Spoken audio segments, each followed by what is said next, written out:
I would like to welcome you again, the second day of our round table here, Landscapes of the Anthropocene. Yesterday we heard something about different numbers and possibilities of interpreting numbers and the limits of all of these systems of our planet Earth. And then there was Christian Schwegal to introduce the main theories or thesis of the Anthropocene as discussed today in the media and in the science. That was very helpful for our understanding. Today we do have two scientists, one archaeologist, Matt Edgeworth, which is the first one, to present today the Archaeosphere and to lift this carpet, as he says. The Archaeosphere is a carpet around the Earth and places very thick, maybe cities or former cities, in other places very thin. And maybe we see part of the carpet lifted on this photo. Matt will tell us. Matt Edgeworth is member of the Anthropocene working group of the Stratigraphy Society. And he's a project officer, or was a project officer at Birmingham University, and is now research officer at University of Leicester. He was investigator of the English Heritage Foundation, and now he works freelance for different properties or projects, and he writes on theory with interest to overlaps with interdisciplinary researches. Welcome, Matt. And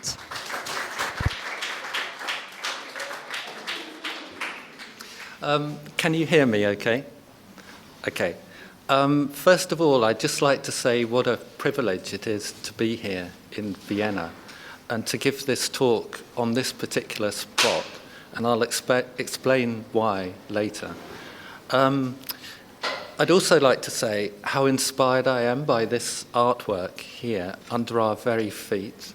It's very archaeological, I think, and it inspires me anyway, following on from yesterday's discussion, to look not so much up at the skies in thinking about the Anthropocene, but to look down at the ground beneath our feet.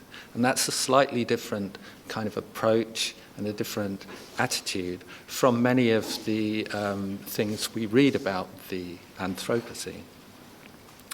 So I want to basically to introduce you to an entity, an object, if you like, that I call the Archaeosphere.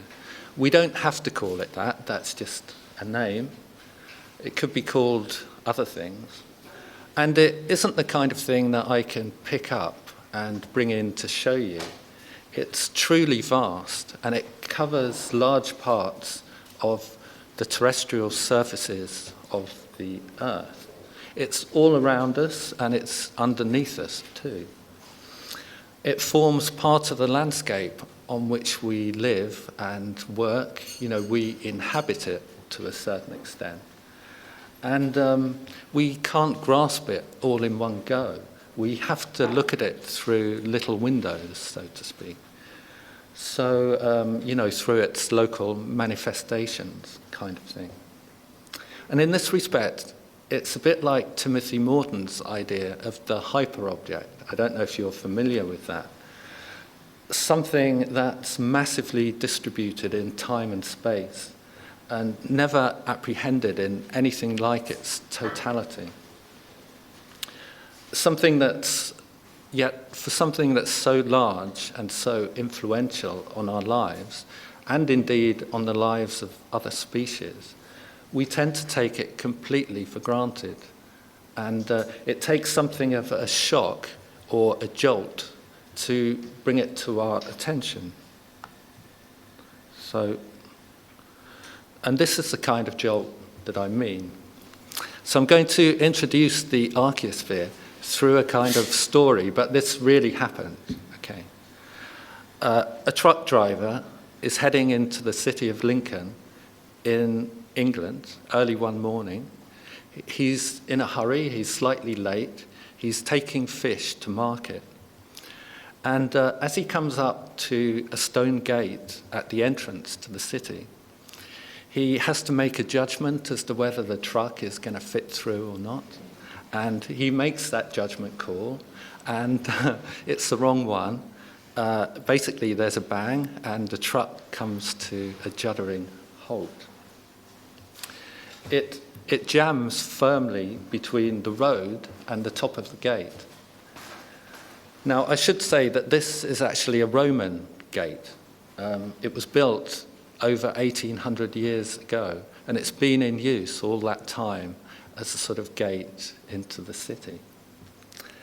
Now, the only way to remove the truck, to get it out, is to completely dismantle that ancient structure, which is quite a job. And that structure forms part of the wall, the Roman wall, which encircles the city. Now, my question that I pose is, who is responsible for this accident? And the obvious answer, it's very tempting to blame the driver for his misjudgment, and I'm sure he got into lots of trouble for this incident. But the tendency is always to give the responsibility to a human agent.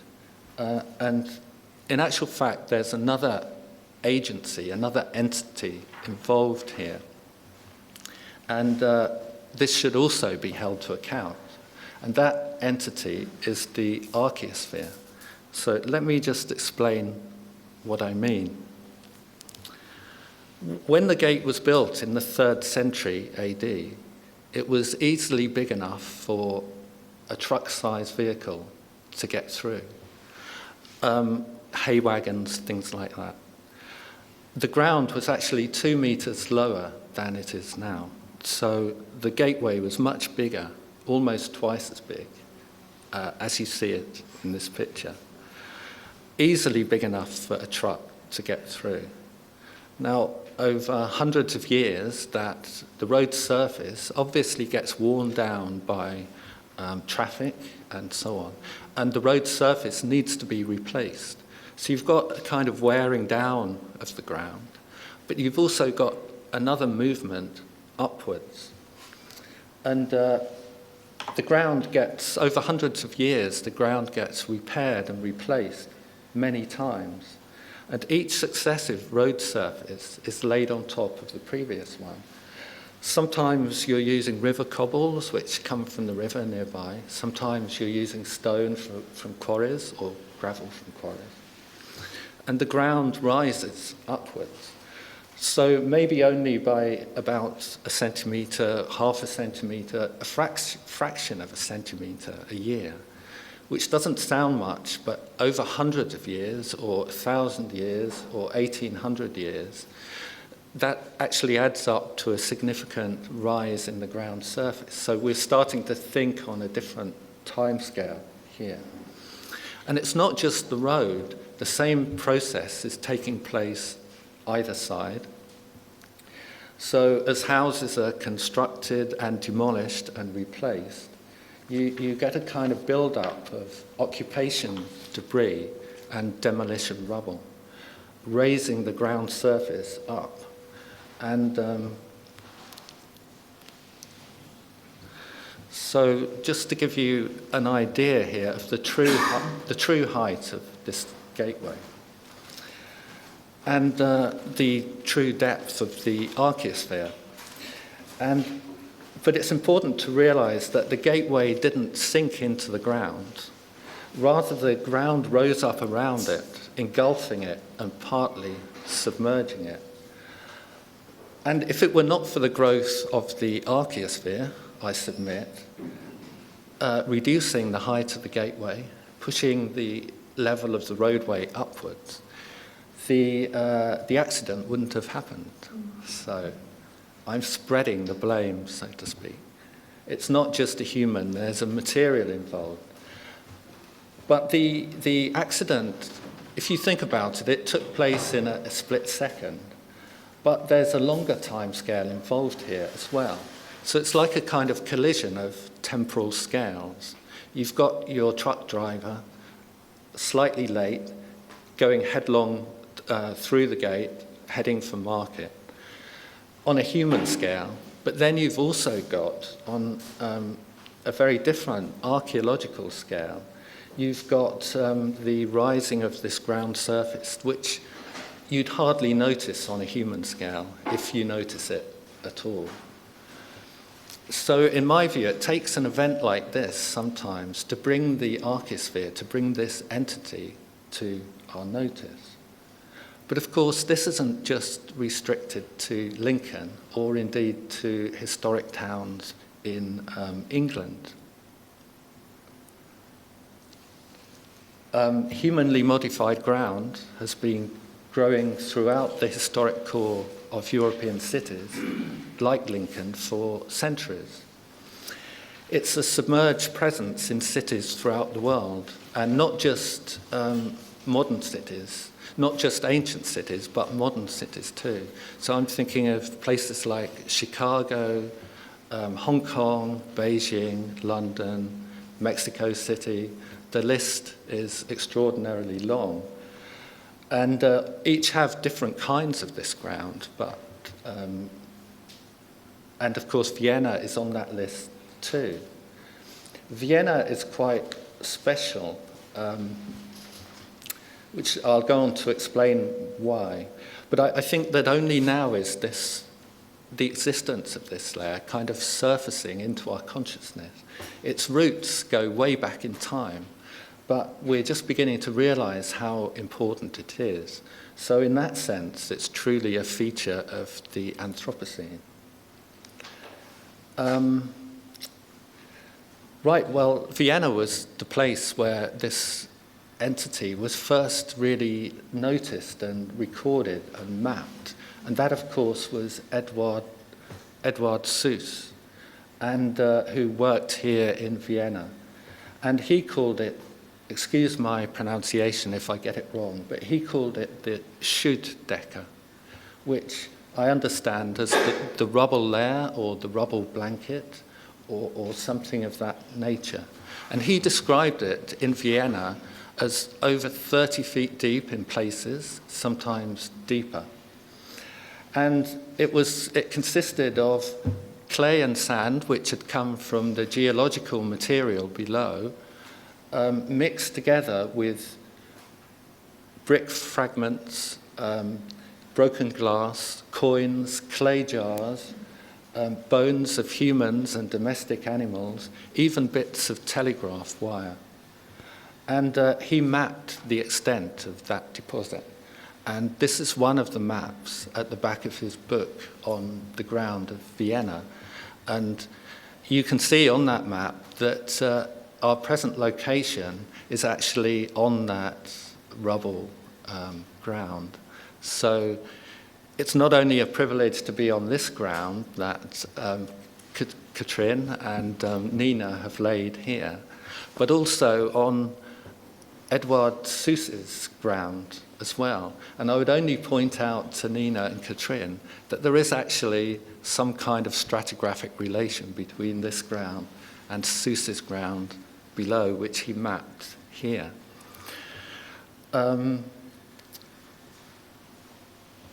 Everything we do here today is to some extent contingent upon that ground, because we're all several meters higher than we would be otherwise be if that ground wasn't here.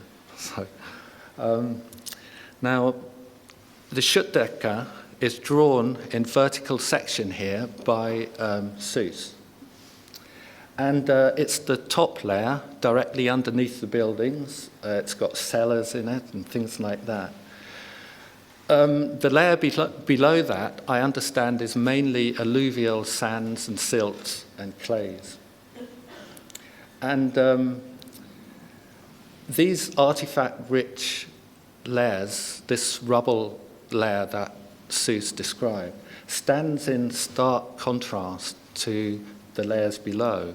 In the layers below, these are geological layers. There's no humanly modified things, no technofossils, no artifacts. But in the layer above, this layer is full of these things. So the boundary between these two layers, the humanly modified layer and the layer below, the geological material, is actually quite important. And if we had a machine here today and we went outside and we dug down, we could actually find that boundary together and locate it, identify it.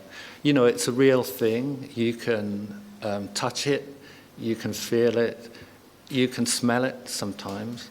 And sometimes when the machine comes down onto it, if you're using a machine, it actually has a different sound to it than the rubble layer.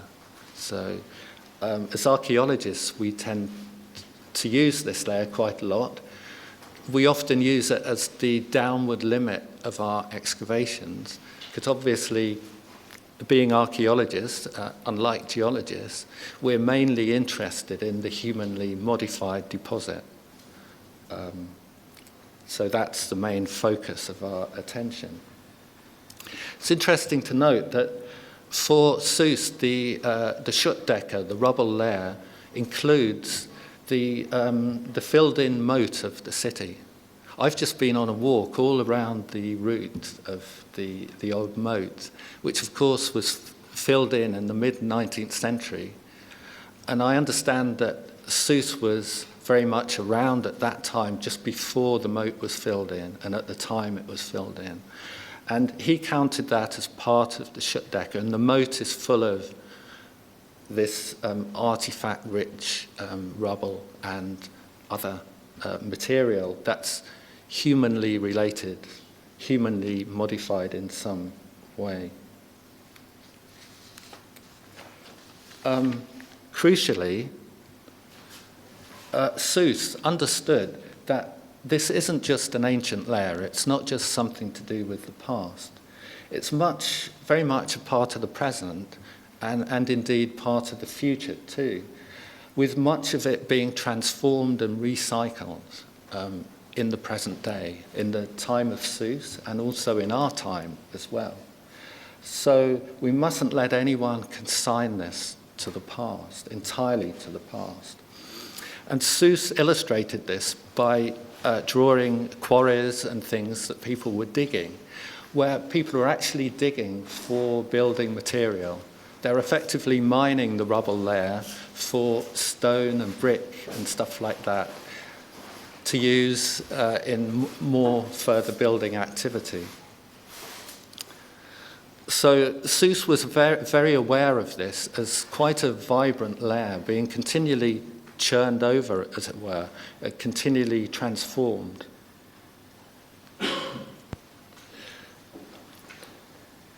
You can see a similar thing in London. I used to work for the Museum of London as an excavator, so I've worked on deposits like this. Humanly modified layers here average about 10 metres deep, up to 10 metres deep in the very centre of London. And these cover over, amongst other things, rivers and streams that used to run through fields about 100 years ago, a few hundred years ago. These now run forgotten below the ground as part of the sewer system, and they're contained within culverts and conduits and things like that. And in fact, in this picture, you can see the ground dipping down to the right towards a former river. So these rivers still survive in the stratigraphy. And indeed, if we'd moved a little bit further over to the right, we'd be able to see the conduit or the container that actually holds the river. It could be an iron pipe, it could be a brick-lined culvert, possibly.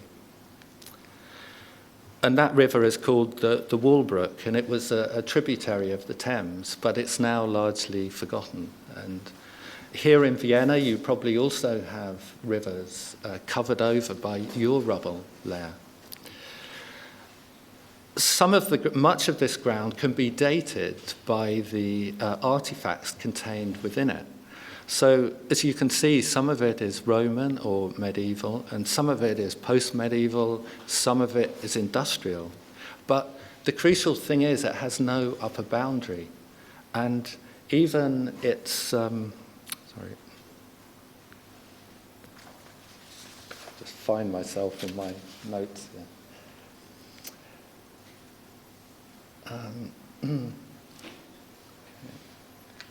It has no upper boundary at all. Even its lower boundary gets cut and recut again and again today, and will be cut again in the future. So this is a layer, this is an entity, or it's a set of layers that's still very much growing. It's still in the process of formation and transformation.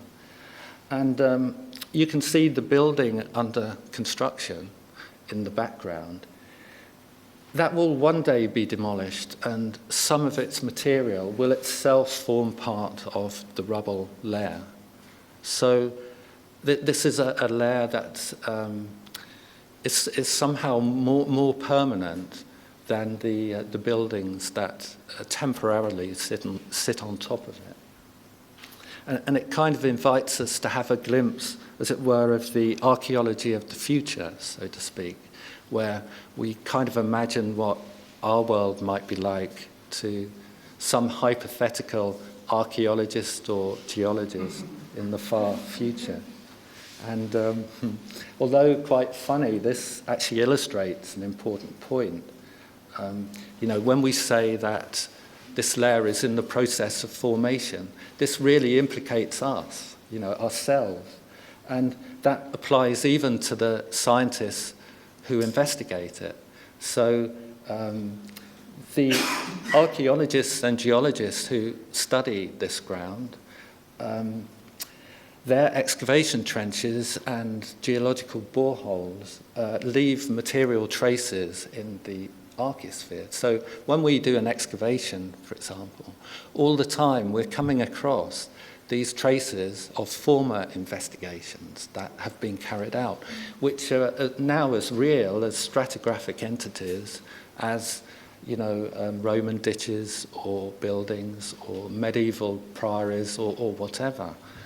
And we have to realize that we are very much a part of this formation.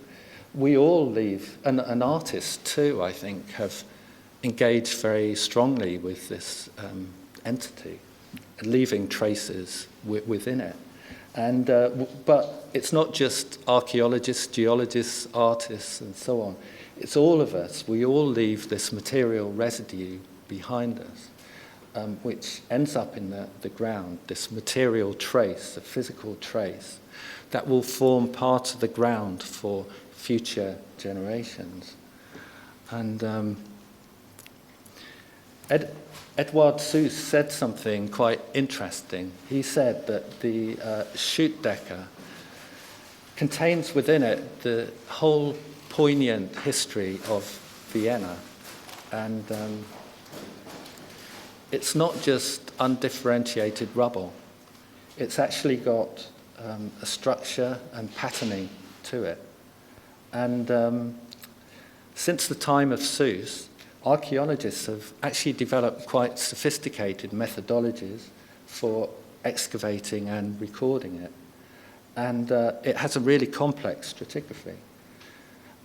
These are actually sections from Leicester, where I come from, in the Midlands of England. And I'm showing you these to illustrate the fact that this rubble there has something quite fractal about it. So if you look at the section above, that's about 3 meters long. If you look at the section below, that's 300 meters long. So they're on very different scales, and obviously on the one below, we've had to exaggerate the height a bit so you can see this properly. But on the section below, the layers you can see actually are subdividable into other layers, which are subdividable into other layers. And so by the time you get down to just the 3 meter section, you end up with quite a complex and detailed stratigraphy. But these layers themselves are subdividable into smaller units. So this is, in a sense, a really highly detailed deposit that has a kind of fractal quality to it. And on both of these scales, one can identify the lower boundary that was evident in Seuss's drawings. And that lower boundary is actually quite important, I think. I call it boundary A. Archaeologists out in the field call it something different. They have an informal name for it. It's called we call it the surface of the natural. It's actually an interface between the humanly modified deposits up above, and then below it's the relatively unmodified geological deposits. And we can find that boundary and we can follow it along. Now I'm going to qualify that a bit later, because this isn't just another division between the natural and the human, and I'll explain why later. The important thing about the boundary is that, from the point of view of the Anthropocene debate, is that it's diachronous. And that means that it changes in date from one place to another. So even on that 3 meter long section at the top, boundary A is changing in date 3 or 4 times just along that length. So even on the same site, it changes in date, and it changes in date as you follow that surface along, that interface along. So what it doesn't give us is a globally synchronous marker. But what it does give us is a real tangible boundary. Arguably, the best thing we have in the stratigraphic record to mark the onset of human impact on the face of the Earth.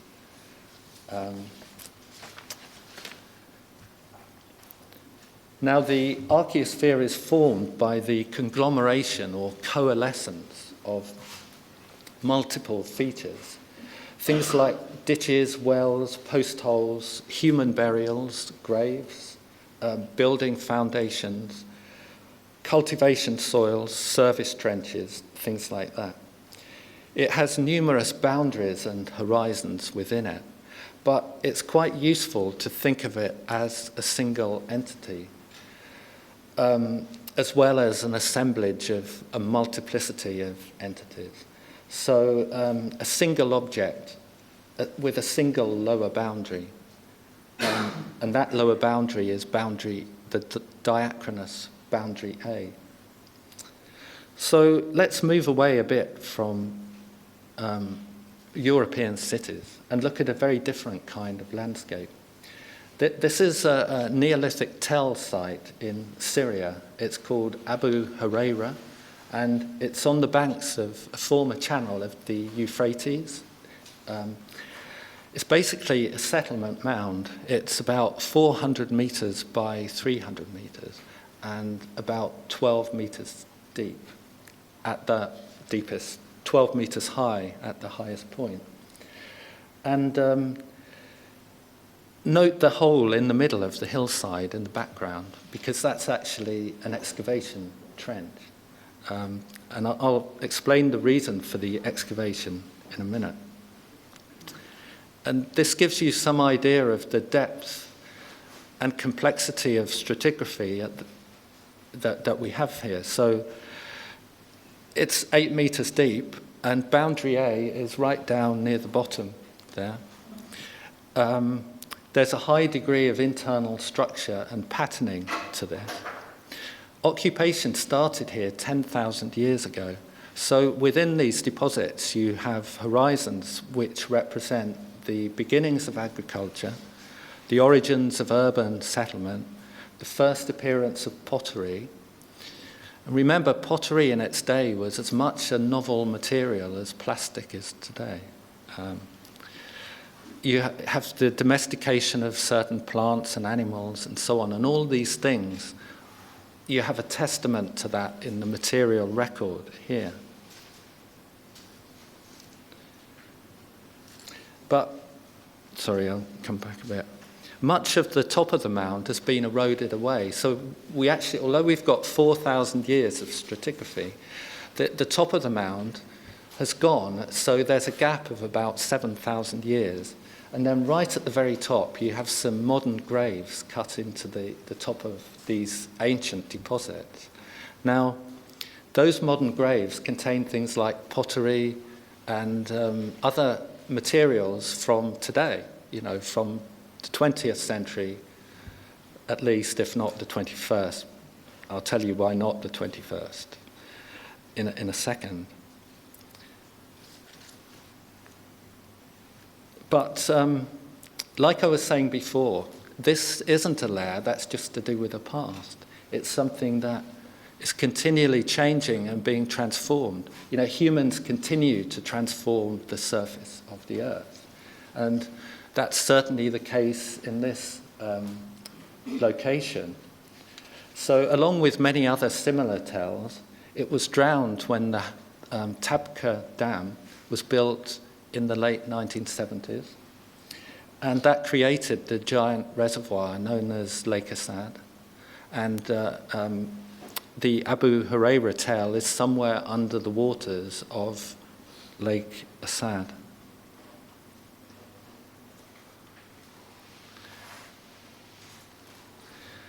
And there's just a picture of the Tabqa Dam and also Lake Assad and a view of that from above.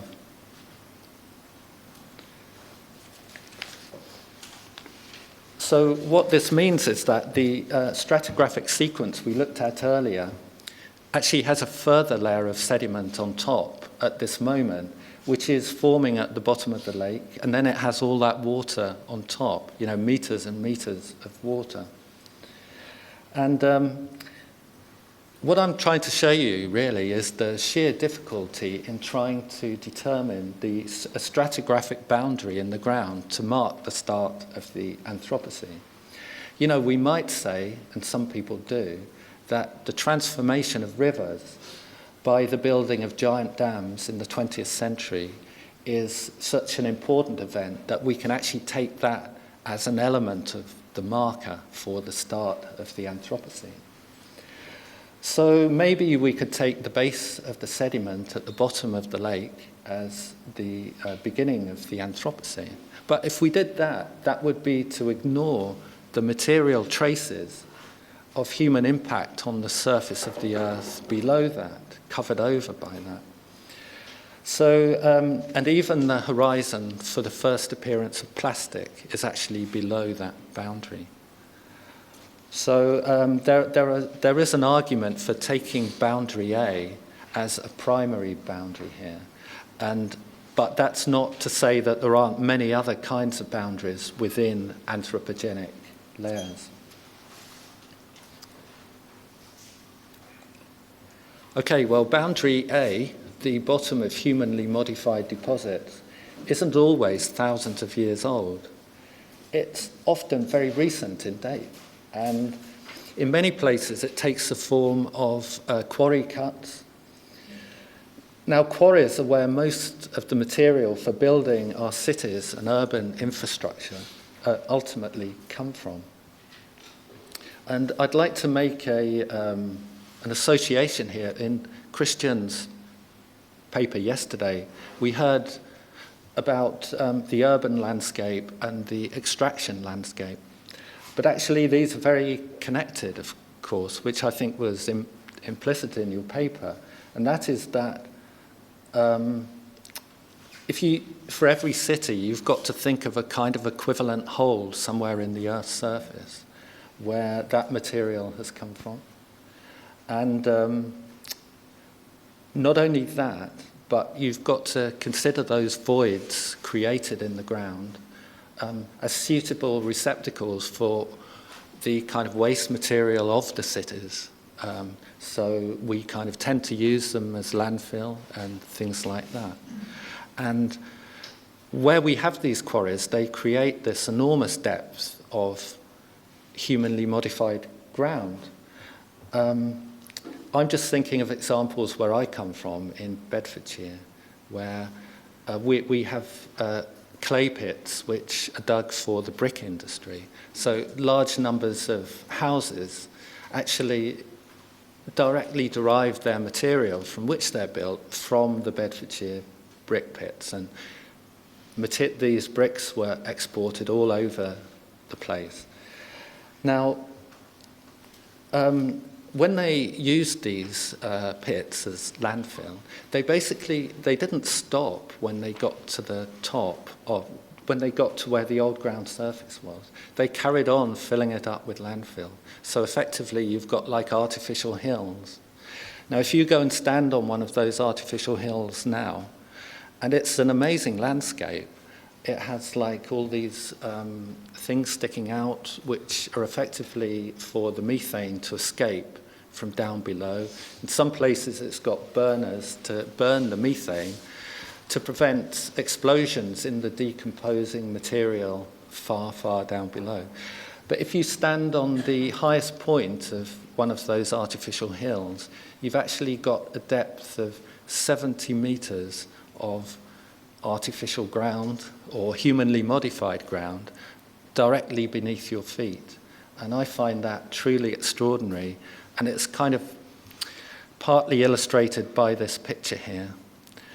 And I'll just note in passing that on the drawn section, that's been drawn by Japanese geologists. And they call boundary A the Jinji boundary, which actually, I think Jin and Ji means human and natural.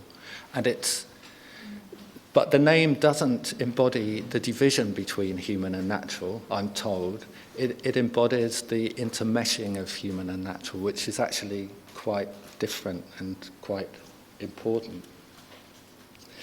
Now, when I said before that we're all agents in the formation of the Archaeosphere, we only have to consider just how much material we ourselves send to landfill, every week, almost on a weekly basis. So in considering things like urban land and quarries and stuff like that, I could have considered industrial waste dumps. I could have talked about cultivation soils. But in thinking about all these different kinds of humanly modified ground, it's important to realize that they're actually connected, and all these things are, as it were, connected together stratigraphically. And we can follow boundary A along underneath them over quite long distances. So we're obviously limited practically by what we can do, but if we had the capability and the will to do it, we could maybe follow boundary A along for kilometers, tens of kilometers, even hundreds of kilometers. A very important part of the Archaeosphere is formed by plough soil. Now, by plough soil, I just mean the soil which is turned over by the plough. And although it's not so spectacular as landfill or urban deposits, it's actually really, really extensive in lateral directions.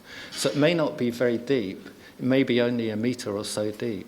But it covers large parts of the surface of the earth. And where they have other forms of agriculture, like rice paddies and so on, they also cover large parts of the surface of the earth.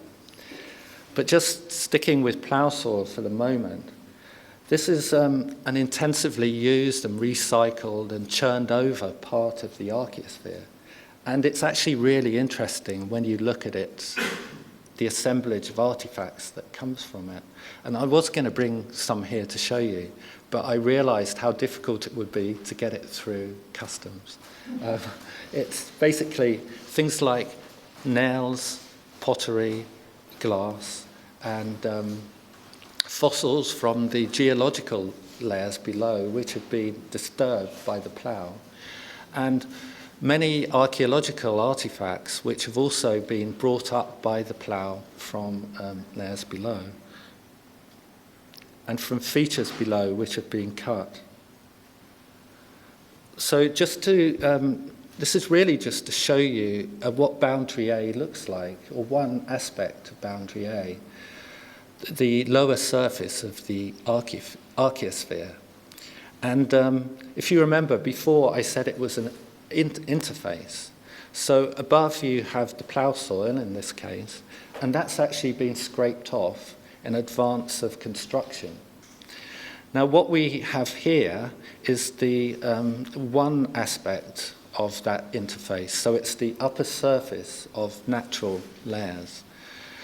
But into that natural, we've got all kinds of features which have been cut, which actually, where they exist, we would have to dig them out to find boundary A, which is the base of those features.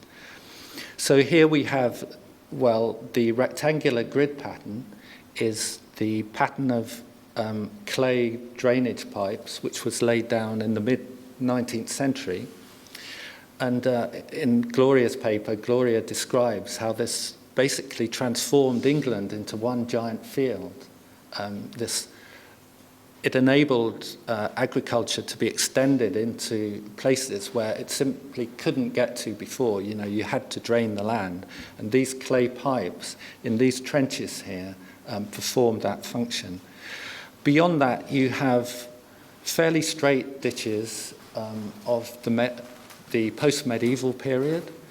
And beyond that, you have curvilinear ditches of Roman and Iron Age sites. So a whole sort of palimpsest of activities represented there in the landscape. But normally you wouldn't see these at all because the landscape has been flattened by the plough.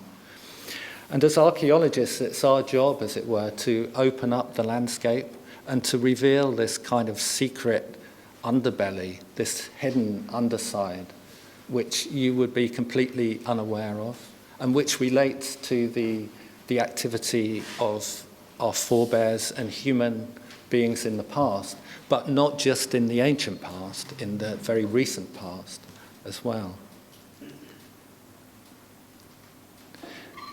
And this section is maybe about 8 meters long, and it just shows you what we were looking at in the previous slide in a kind of in sections, so to speak, with the plough soil being the main layer, but how in following boundary A along, you have to kind of dip down into the features that are cut into the natural surface in order to follow it along. And boundary A here, which is marked with a strong dotted line, is actually, in this picture as well, changing in date, even from one part of this section to another. So archaeologists, basically, we have a way of looking at the landscape which kind of brings out the depths of landscape. It goes beyond just the surface. And I think that even in the best and most excellent studies of global land use, this aspect of depth is sometimes missing. So there's a really brilliant paper here, which I think Christian alluded to, by Earl Ellis. And it basically divides the terrestrial surface of the Earth up into biomes, anthropogenic biomes, or anthromes, I think Earl Ellis calls them. So you've got things like land which is grazed, land which is under cultivation, urban land, suburban land, and so on and so on. And this is a really useful way of understanding the human impact on the surface of the Earth. But what's missing from it is depth. And depth is crucial. So let's say, for example, that we were interested in plough soil. It's not sufficient somehow just to give the surface area of land which is under the plough. We ought to know how deep that plough soil is in order that we can work out the volume of the material, and that would give us a much better grasp, a much better take on this material reality that we call plough soil. I'm just going to take you through a few slides here, just introducing aspects of the Archaeosphere, or what Seuss called the rubble layer, just to illustrate that it's not simply a humanly modified deposit. It's full of roots, and you can see that clearly in this picture here. What we have here is a hollow way. It's a road which has never been constructed as such. It's been entirely worn by the action of human feet and vehicles and horses and other animals taken along by human beings. And that's eroded away the land, and it's created a feature which you can find archaeologically. And it has a lower boundary to it, boundary A, as I call it. And you can see that lower boundary both in plan and in section, as in this picture. It shows up particularly clearly here because the underlying geology is chalk. And that helps to be able to see the material above. But as I say, my main reason for showing it was just to illustrate the sheer kind of writhing activity of roots going on within this layer. And I would just like to say how important plants are, not only in creating this deposit and transforming it. And it kind of works the other way around as well. So if you think of where the Archaeosphere is, it may be quite thin, very thin, compared to geological strata below, but it's situated right there on the surface of the Earth in part of that critical zone where the atmosphere, the pedosphere, the geosphere or the lithosphere, the light of the sun, and indeed human actions all come together. It's in that kind of crucial zone. This is really where it's all happening. And it's not just about human beings. And just following that along, I'd like to challenge the idea of artificial ground. There's been some brilliant work on artificial ground, but I would say that it's not really artificial. That's not such a great name for it. It's the same with man-made ground, or indeed woman-made ground. That's not a good way of describing it. Just take, for example, our co-inhabitants of the Archaeosphere. So when we dig down into the ground, we're basically sharing that space with other creatures, and that includes earthworms. And it's very easy to disregard the impact of these creatures. But Charles Darwin wrote this brilliant book on the action of earthworms based on his observations. And they're really an equivalent force to human beings, even if they lack the kind of intention that we have. In some ways, in the past at least, they're an equivalent force. And you can see in this section here evidence of that in the form of their burrows. Those linear squiggles on the section are actually worm burrows. And I just wanted to point this out. Now, if you look at that middle layer, you'll see that it's basically homogeneous. It doesn't seem to have the complexity in it that I talked about before. This is urban land. This is in a place called Newark in England. The reason it lacks that complexity is because, well, it was actually very complex stratigraphy once, laid down by human beings, but creatures have been at work in it. So worms have been turning this land over, roots have been turning it over, people have been digging. So you've got biotubation and anthrotubation, or indeed anthrobiotubation processes going on.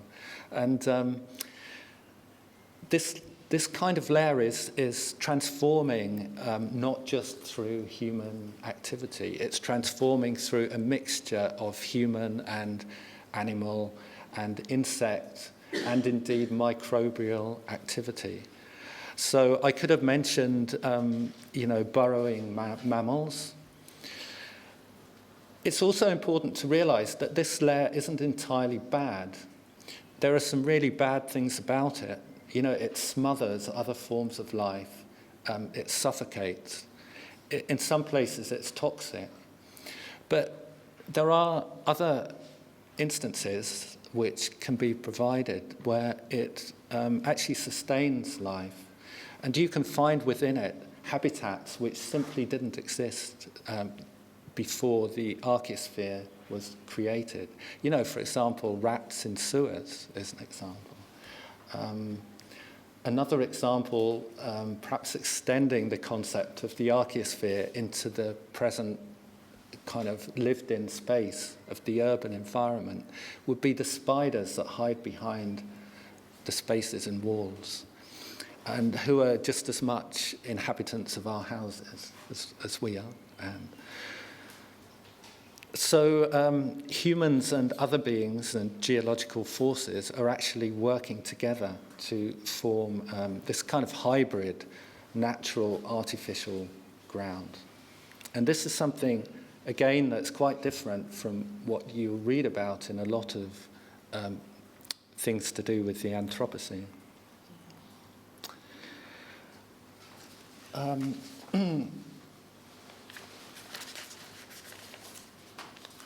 Then, of course, there are, I should have mentioned in the previous slide, the important role of soil bacteria in decomposing the organic matter that humans leave in the soil and have done for centuries. And you can really notice that. We notice it as archaeologists, where for some reason the bacteria haven't been present. So, for example, there are places in York where you have anaerobic conditions, and because they haven't been decomposing the material, you get these huge build-ups of humanly modified ground. I'm thinking of the Viking settlement in York, which is about 8 meters down, literally, and that's a huge depth, and that's entirely due to the absence of bacteria. So I would say that if it wasn't for the soil bacteria, we would actually be several meters higher here in this auditorium now, and that gives you some idea of their kind of role in transforming this ground and indeed in forming it. Then, of course, we're really talking here about the sheer vibrancy of the surface of the Earth relative to places like the Moon, where nothing happens. You leave an artifact on the Moon, as the astronauts have done, and it just stays there. It just stays on the surface, and it will still be there in hundreds of thousands of years in exactly the place where it was deposited. But you try doing that on the Earth. You leave it there on the surface, and it will disappear into the Earth. It will get buried. Worms will start working over it, leaving their casts on it. A soil will form above it. So we're beginning to think of, in terms of this talk today, we're beginning to think of solid things, the solid stratigraphy of the ground in a much more fluid way. And I think I'm drawing very much here from Edward Seuss, who had that same fluidity of thinking, I think. And that really brings me on to remark about the role of material flows and forces which are non-human, but very much, well, I say they're non-human, but they are partly human. They're certainly very much part of the human world, and they're very humanly modified. And rivers are a particularly good example of that. The Archaeosphere is intermeshed with the hydrosphere. It's intermeshed with rivers. Rivers flow through it, and they're an integral part of it. Rivers long ago ceased to be natural entities, and they've kind of undergone a sort of change of state, if you like, into something else entirely. They're not just rivers. Sorry, I'll come back a bit.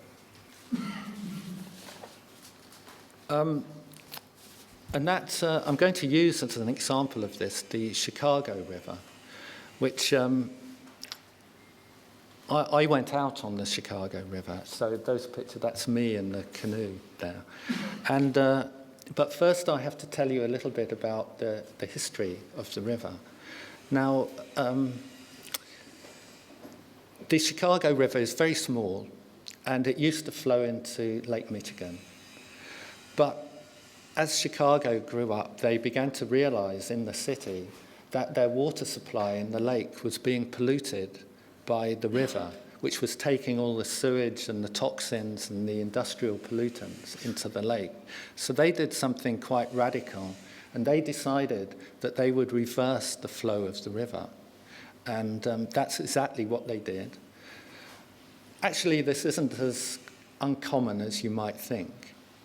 But the way they did it, and you can see this illustrated in the maps up above, is they built canals connecting the river up with the Illinois River.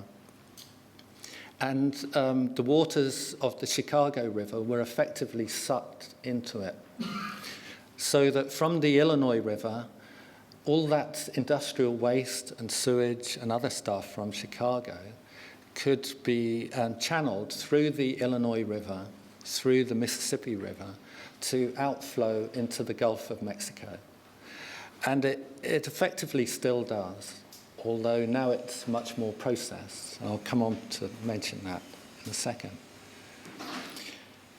Now, because the river had been so modified, that kind of made it interesting to me. And I was lucky enough to be in Chicago anyway. And we were having a conference session on the role of archaeology in the Anthropocene. And so having talked about that, because a friend of mine had a canoe, we decided to explore the river in Chicago from the perspective of a canoe. And indeed to explore the city from that perspective. And so we had this Indian canoe, it took 2 people, and we basically set off. And really, I'm showing you these pictures because I want to kind of say that the days of exploration of pristine landscapes on the earth is sort of over, really. You can't go to the top of Mount Everest, or indeed you can't go to the Amazon and find a pristine landscape. These things exist in our imagination only. But we somehow need to take that same spirit of exploration and start to explore these extraordinary new hybrid realities that we're creating and have been creating for some time, yet understand so little. So it was really in that spirit that we set off in our canoe. And I wanted to tell you about it because of an experience we had where we encountered the river as something more than just a river. And what happened was we went through the main branch of the river. I should explain that the river is in a kind of Y formation. And it's very much a part of the symbolism of Chicago, because Chicago takes that Y as its symbol. And the point at the center of the Y, where the 3 branches of the river come together, is called Wolf Point. Now, in that picture at the top, you can see we've stopped for lunch and a cigarette at Wolf Point. It's kind of like the center of the city, historically speaking, but nobody ever goes there, and you'd need a canoe to get to it. The passenger boats, the tourist boats don't stop there. It's a great place to see the city from.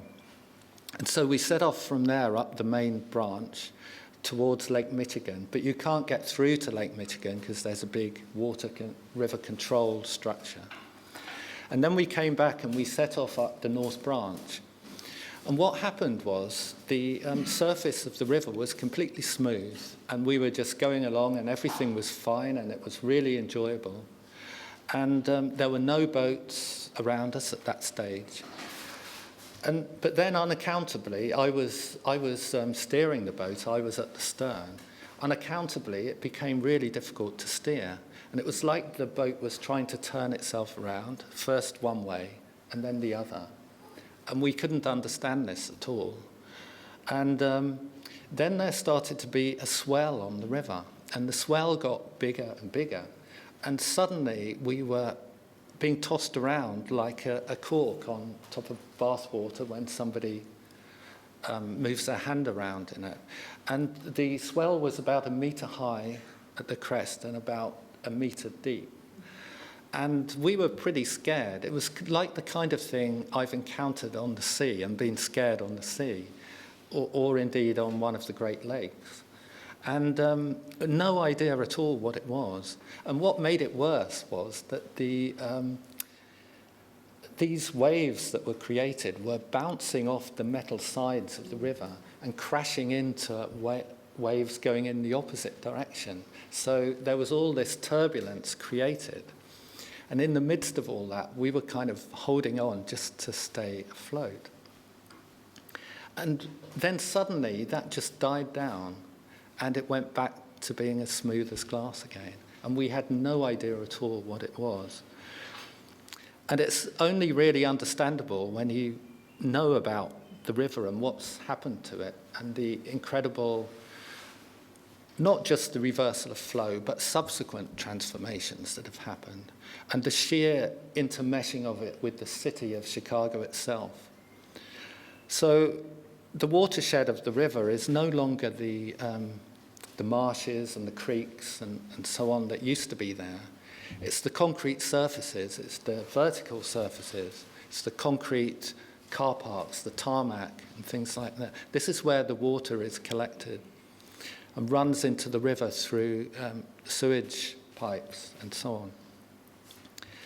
But underneath the river there's something quite amazing, and that's a kind of artificial river which follows the course of the Chicago River and its various branches for about 100 kilometers and follows even its gradient, but it's about 150 feet down below the surface, and it's called Deep Tunnel, and I don't know if anyone's heard of that at all. But Deep Tunnel is now very much part of the river. It's connected to it through drop shafts and interceptor channels and the whole of the sewage system. And basically what had happened was that the deep tunnel sometimes gets too full of stuff, and it comes surging up in unpredictable fashion through the interceptor shafts, and it outflows ultimately into the river. And we just were lucky enough, nearly unluckily enough, but lucky as it turns out, to experience that, because it was like experiencing something more than a river. It really is something different. This is a different kind of entity. Almost one might say a kind of hyper-object, because it's not just contained within a single watershed even. It's massive. It includes the Illinois and the Mississippi, and it's connected with so many different things. It's connected with the city itself. But I didn't want to leave you completely with the idea that these hybrid realities, these human river hybrids, are necessarily bad things. They can be very beautiful, very useful, very ecologically sustainable things, as I think this picture illustrates. And we need to explore these landscapes and their value and significance, I think, for dealing with the ecological crisis today. So really, I'm coming to the end of my talk now, but I just wanted to tell you that I've been talking about what I've called the Archaeosphere, and this has been based on a paper which was written by several members of the Anthropocene working group.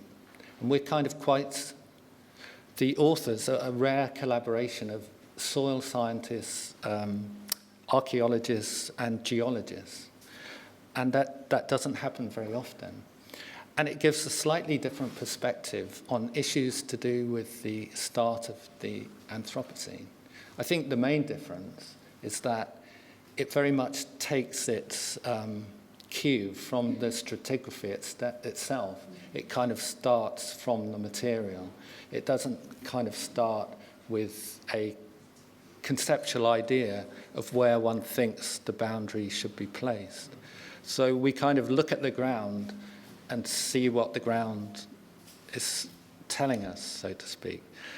So I'd just like to reiterate again thank you for inviting me, and it's been a real privilege to speak here today. And thank you so much. Thanks.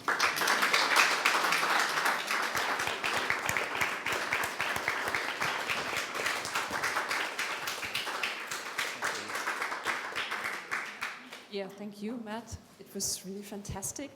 With this boundary A, I mean, immediately I asked myself, what is boundary B, maybe? You are looking for that question, or do you speculate about this? Is it up in the air, this boundary B, or beneath, or what? There are many boundaries within the Archaeosphere. So one can find within it, for example, a horizon for the beginnings of agriculture, the start of the Industrial Revolution, and so on. Many different kinds of artifacts, the sort of first appearance of those, and I think you saw in some of the sections just how complexly layered it is. But I think you mean by boundary B, its closing boundary. And that, of course, can't be specified because we're still in that boundary formation process. And so how can there be an upper boundary? And in a sense, the upper boundary would come when the human race ceases to interact with its environment and suffers a terminal decline. And who's to say when or if that would happen? As we were mentioning before, our grasp on the future is very slim. So boundary B remains open. It's an open question. So. Yeah, but you're provoking the B with the E, or with the A. Sorry. Not necessarily. Okay. I think what I'm saying is, or what we're saying is that the Archaeosphere, or the rubble layer, that as Seuss called it, or whatever you call it, the humanly modified deposit, is different from geological layers below in several ways, but one of the most important ways is that it hasn't actually finished its formation yet. Mm-hmm. So we occupy a unique situation within it, so to speak, within these formation processes. And we can actually observe and participate in that process, and we can actually, through our own actions, have some impact on what form the Archaeosphere will take in the future.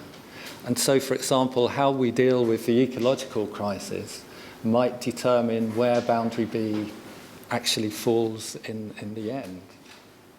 But I do take your point that boundary B is kind of implicated by putting forward boundary A. Yeah. And then another question for me would be the Archaeosphere is something built, but then you did an emphasis on that is like sinking and deposit and a sediment, so the direction is different. Yeah. Why did you then choose this Archaeosphere and not something, I mean there are other names like Anthroposoil or Technosoil and all of these terms are around. Okay.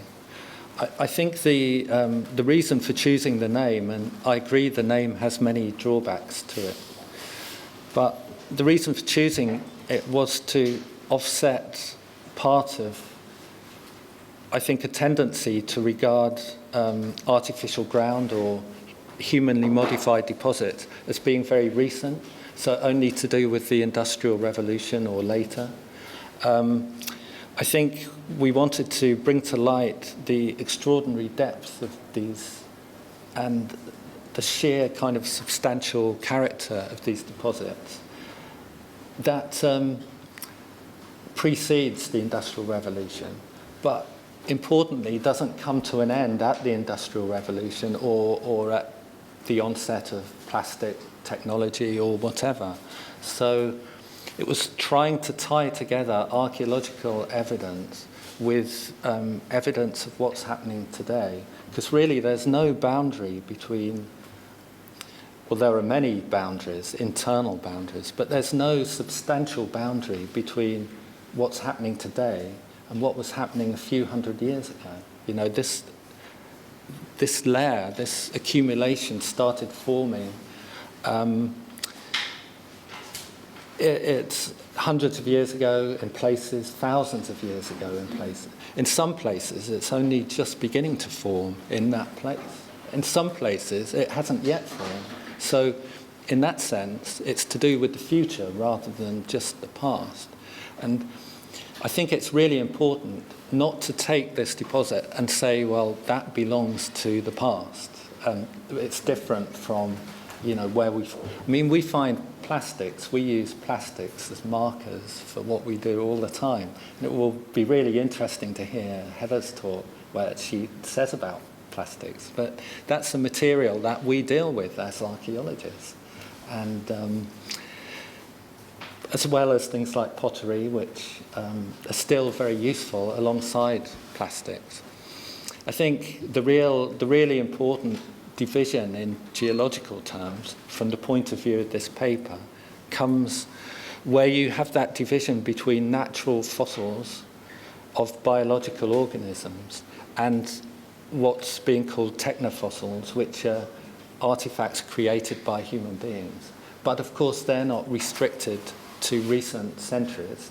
People have been making technofossils for a long time, and you can find them in the ground to prove that. Yeah. We heard yesterday also this point of the great acceleration. Mm-hmm. Do you think that this is also for the sediments, that you expect an acceleration, and do you speculate about the future ruins, so to say? Is it something? Sure. You can see that acceleration, which is so evident in other kinds of evidence. I'm looking here very much at the stratigraphy in the ground. But even here, you can see an acceleration in the formation of this deposit. So, and that's partly due to things like the steam plough, the invention of steam technology, and the motor engine, petrol engine, which has completely transformed the ability of human beings to dig. So in this picture, you can see the clay pipe, the cuts were actually dug by hand. But this stripping of the soil on the surface, which is actually quite frightening in a way when you think of how much stripping of surface soil is going on, in advance of construction. This is all done by machines, sometimes really big machines, and that's only become possible in the last 100 years or so. So there is this acceleration in the formation of the Archaeosphere, but that's not to underestimate the substantial character of the stuff that was already there even before that. And I think the Archaeosphere concept tries to grapple with all of that, including what's the stratigraphy that's being laid today, but also the stratigraphy that belongs to the past. I saw this image of London. You saw the river, and then you saw the Roman ruins, and then you saw this huge building they were planning. Yeah. And I thought immediately, oh, that's not the dimensions, they're a totally different scale of influence then. No, the building is maybe bigger than a Roman building was, but there's been intensive construction going on in London for centuries on a huge scale. And in many ways, the buildings, because they were built of organic materials like wood and straw and rush matting for floors, they kind of went into the ground much more easily and were replaced much quicker. So you had a kind of speeding up of the processes of the formation of this layer. I don't think that building looks that big. I kind of look at it and I see it as a fairly temporary thing that isn't going to be around that long, and it's just going to add another bit to the Archaeosphere. In Leicester, I have to say that the deposits, the ancient deposits, are much larger than the recent ones. Now, Leicester is a thriving city, but if you take the average depth of this ground, you'll find about 2 meters of Roman stratigraphy. And then you've got medieval stuff on top of that. And underneath, on top of that, you have maybe a meter of post-medieval. It varies, of course, so much from place to place, and I'm generalising, but... Okay. I also wanted to say thank you. It was very inspiring, and also that you mentioned the display, because you also totally inspired us, like thinking about, when you outlined what you want to talk about today. And I just wanted also to add that Nina and me, we kind of brought the idea into the class to think about the display or think about framing the whole round table, and then it was Katharina and Christina and Julia and Magdalena and Natalia. Like we were, and Nina and me, we were kind of the group who came up with this idea of like this styropor floor, and like also looking for a material that kind of contains memory, or a material that is kind of troubled, or so also like the idea of the Archaeosphere kind of laid the ground also with other talks to kind of think about. And also I found very, very nice that you also said you want to take a piece with you. Yeah, definitely, yeah. Well, this is going to be my investment for the future, you know, instead of a pension. I just wanted to say just how archaeological it is, in the sense of having both kind of cut features within it and a kind of imprint as well. And it very much reminds me of Upper Paleolithic caves, where you have surviving the footsteps of the people who originally did paintings within the caves. They don't survive everywhere, but where they do survive, in the dust, so to speak, of the cave, you know, it's very similar to the kind of movements of feet and the way one footstep is on top of another footstep. You've got like a kind of stratigraphy of footsteps there, and you can almost retrace movements, I think. So it's really fascinating, and I'm very much inspired by it, and it's making me think of, you know, new aspects of the Archaeosphere, especially the notion of imprint. I'm going to have to think about that a bit more, because it's possibly an aspect that we haven't brought out enough. So thank you. Yeah, thanks, Jane. I found it interesting because you mentioned this relation of the urban landscape and the extraction landscapes, and then you mentioned clay pits. Yeah. And also in relation with Edward Suess and the Schuttdecker, because right now there's this anniversary of 150 years of the Ringstraße outside, which basically was the extraction from clay pits to build all the bricks, and it's also kind of very important for the whole history of working class struggles, etc. Yeah. So you can see also this very strange relations from geological to working class struggles, basically.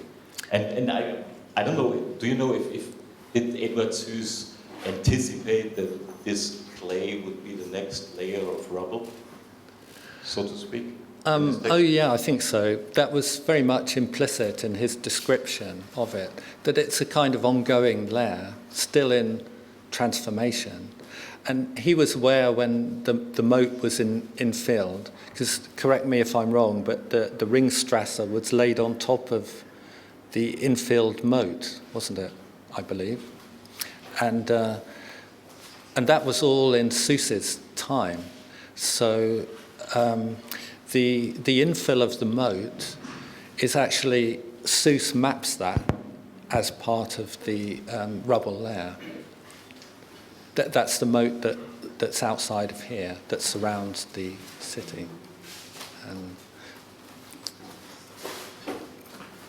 But you know, I think the importance of Seuss can't be underestimated. He's such an important figure in geology and in relation to the concept of the biosphere. And certainly, I came across him through conversations in the Anthropocene working group, where it was basically someone pointed out just how important he was. So for that reason, a few of us have gone to his work and looked at it and really found a prefiguring, really, of much of what we're trying to do today in terms of mapping this layer. So he was ahead of his time, for sure. Yeah. Thanks for a great talk, Matt. Oh, yeah, fascinating, and I very much sympathize with your approach because the Archaeosphere reflects the complexity of human life versus a nuclear blast or a genocide in North America that is horrible enough and singular event. Yeah. And so I think that's a wonderful approach.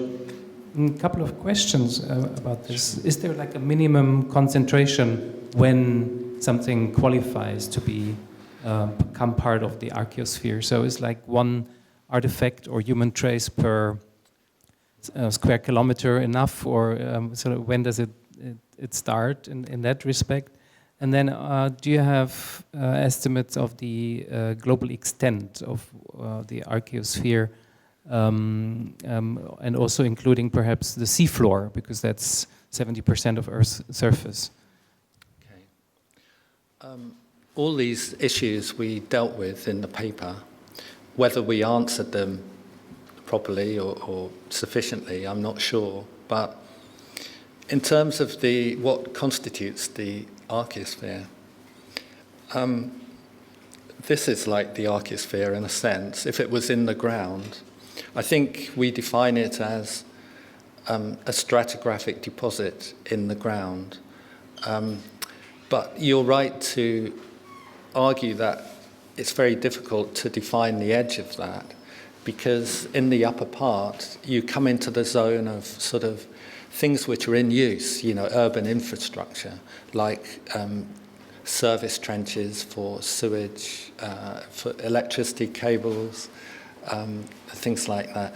I would say they're all part of the Archaeosphere, being underground, and I would also say the same about subways and things. So to a certain extent, part of the Archaeosphere is still in use and is inhabited, but mainly it's a stratigraphic entity, and that means that you could see it in a section.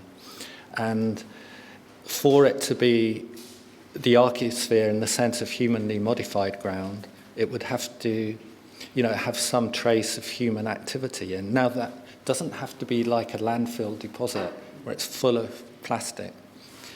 Just one bit of plastic would do in there to indicate this is it.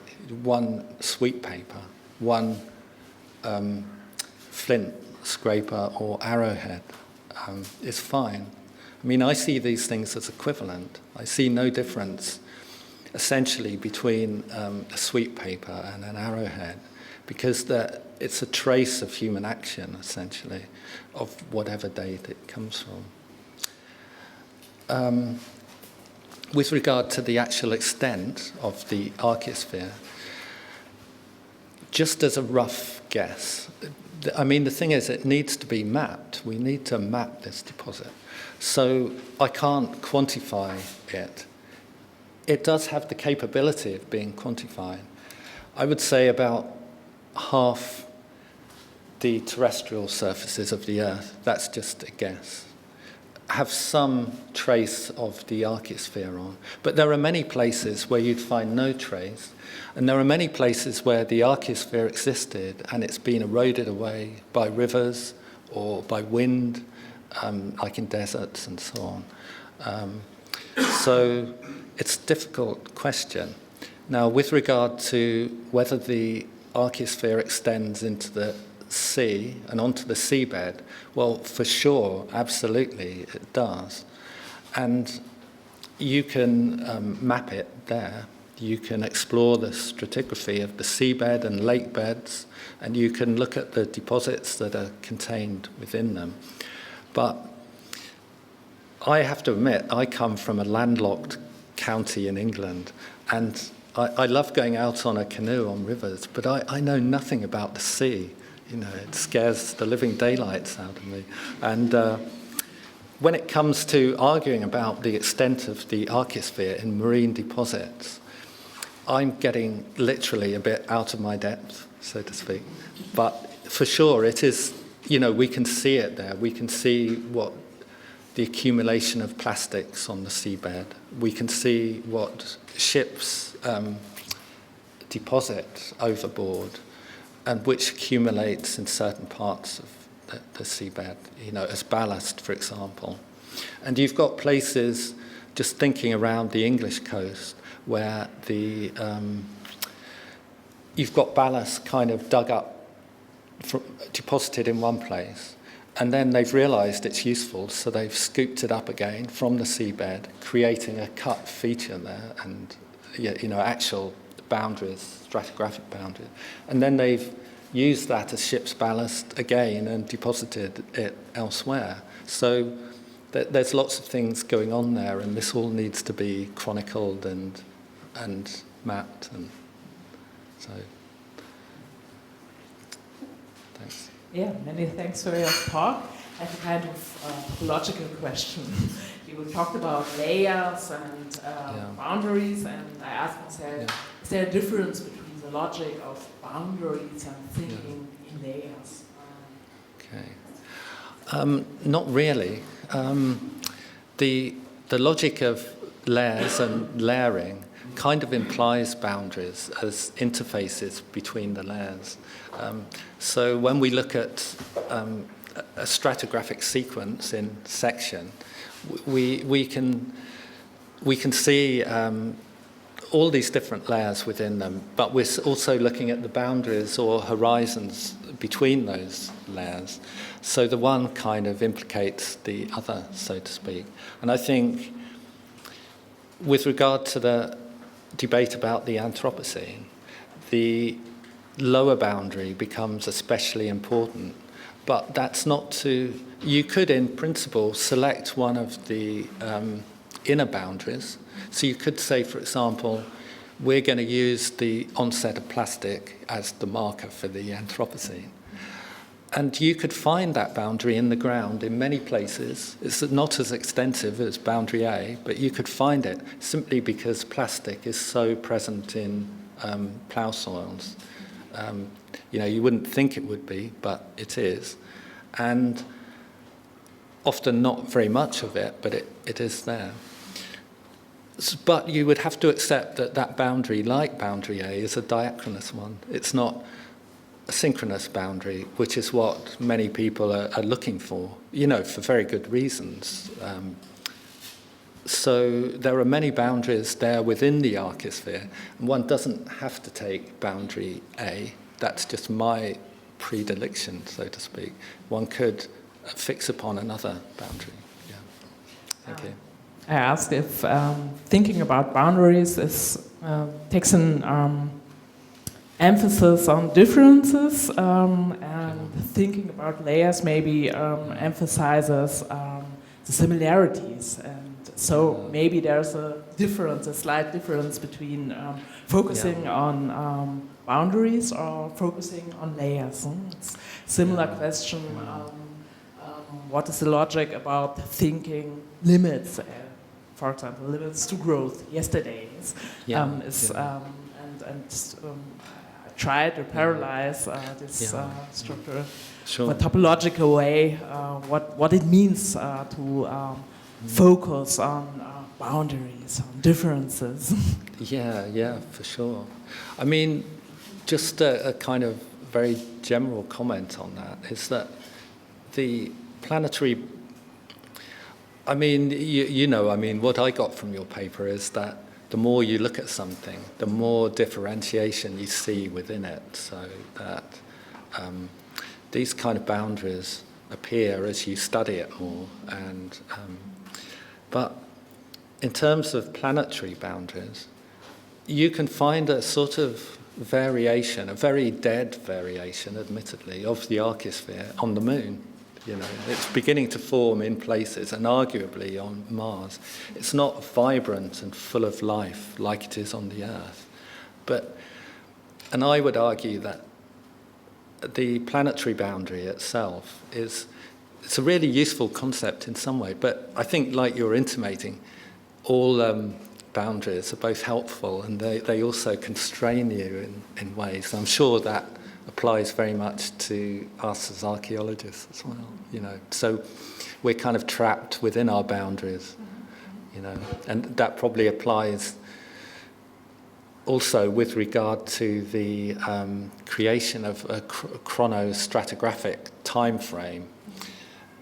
You know, it's really, really useful, but on the other hand, it's also, it constrains you. And once you've got something called the Holocene, it's quite difficult to think your way out of it, you know, and it's like a box or a category.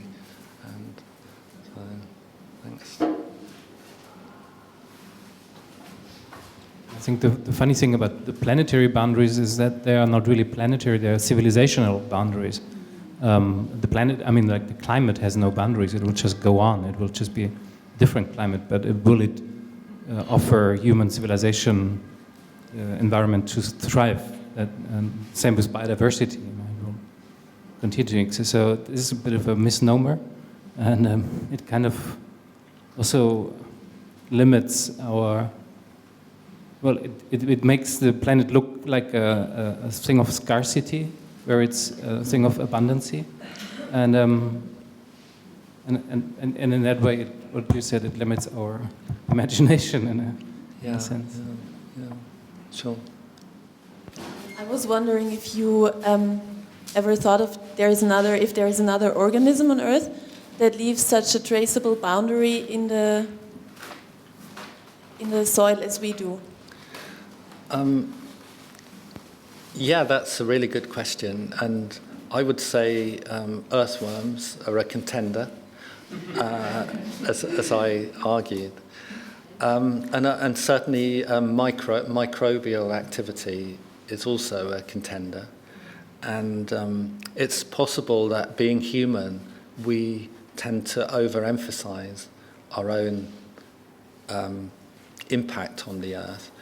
And of course, we're thinking of things on our very small human timescale, and it may very well be the case that on a longer timescale, our impact isn't that great. Although we will definitely leave this deposit in the Earth, which will still be there in probably hundreds of millions of years in some form, you know, all scrunched up and compressed, possibly. But it will still be there. But that will be a testament not only to us, but to all the other creatures that co-inhabit our world. And that includes not just earthworms, but all the domesticated animals, the cows, the sheep, the chickens as well. Chicken bones are one of the commonest finds in landfill, alongside plastics and things like that. So I think, and you know, there are so much more, if you just go on the kind of biomass, there's so much more of these domesticated animals than ourselves here. So it's just as much to do with them. So I think we maybe have to de-emphasize the human without undervaluing or underestimating our impact, but at the same time keep a lid on our own view of ourselves, so to speak. Thank you. There one of the things, this isn't really a question, so my apologies for that. That's okay. But one of the things that I've been thinking about, especially, I mean, throughout your entire talk, but especially in your last comments, are the shift that Scott Gilbert has been emphasizing in biology away from organisms and thinking about organisms to holobiomes.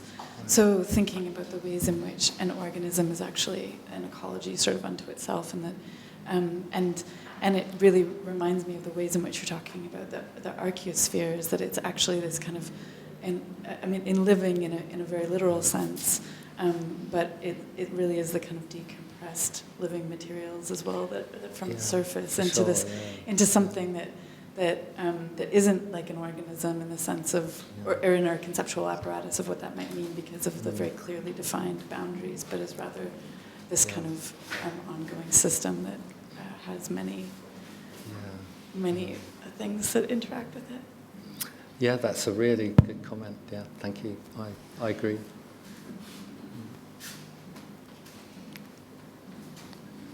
Other comments? So maybe we will have a break. Thanks very much, Matt. Thank you.